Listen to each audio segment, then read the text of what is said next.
Tulisan awal. Ada 3 kecerdasan. Coba dibaca saja pada paragraf pertama. Contohnya apa?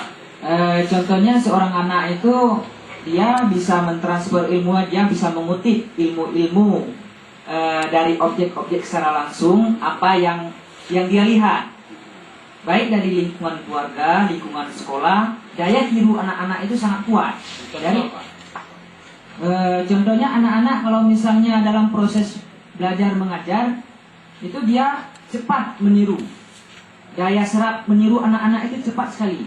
Apalagi yang aneh. Apalagi yang aneh-aneh. Misalnya akan ada guru 1, 2, 3. Itu paling cepat je. Asyik bagi memang kita perlu menoa.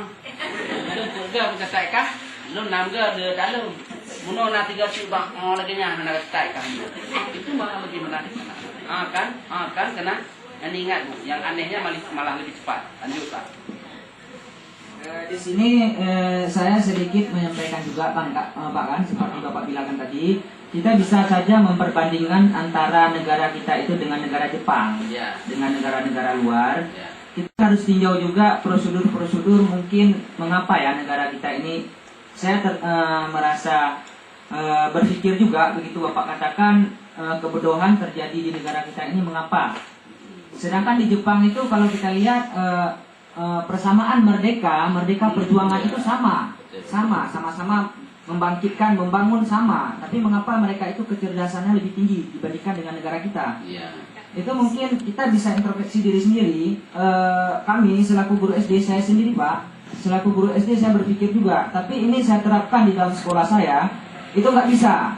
Apakah saya sendiri yang salah ataupun pemerintah yang salah? Kalau saya lihat itu tempat saya Pak ya, di Alur Penyering 1, itu Desa Bukit Jaya, Melabu 2 Pak, di Kran ya. Memang untuk melaksanakan proses belajar mengajar seperti yang kita ngikuti penataran pada hari ini nggak bisa terlaksana Pak, nggak bisa terlaksana. Di samping fasilitas yang ada di sekolah kami itu tidak ada. Terus jangkauan kami untuk pergi mengajar itu sampai jam berapa ke sekolah? Baik, terima kasih Pak dulu, nanti disambung. Saya jawab saja dulu, nanti saya bagi dengan Bapak Ibu sekalian karena waktu dia. Kalau di Jepang, mereka komit dengan segala yang namanya Jepang itu. Mulai dari segi bahasa, harus bahasa Jepang. Siapa saja yang mau sekolah di Jepang, harus bisa bahasa Jepang. Bukan wajib belajar bahasa. Linguistik ini Pak sangat mempengaruhi Pak ya. Oh iya, sangat mempengaruhi terhadap poin-poin yang lain Pak. Bisa. Faktor linguistik itu sangat mempengaruhi terhadap lingkungan yang lain. Jadi yang ingin saya tanyakan Pak, di sini kegagalan yang terjadi di dalam proses belajar mengajar di tengah-tengah masyarakat kita Pak, itu mungkin boleh juga kita nggak menyalahkan orang lain Pak ya. Mungkin di sini kita lihat faktor lingkungan yang sangat berperan dalam mempunyai titik kebuntuan. Iya benar. Ya. Jadi pendidikan sesuai dengan Bapak yang pecahkan ini, faktor linguistik itu adalah faktor lingkungan. Bukan, ini bahasa ya. Linguistik itu kecerdasan berbahasa. Tapi variabel mengapa standar dunia pendidikan itu ada multi variabel Pak.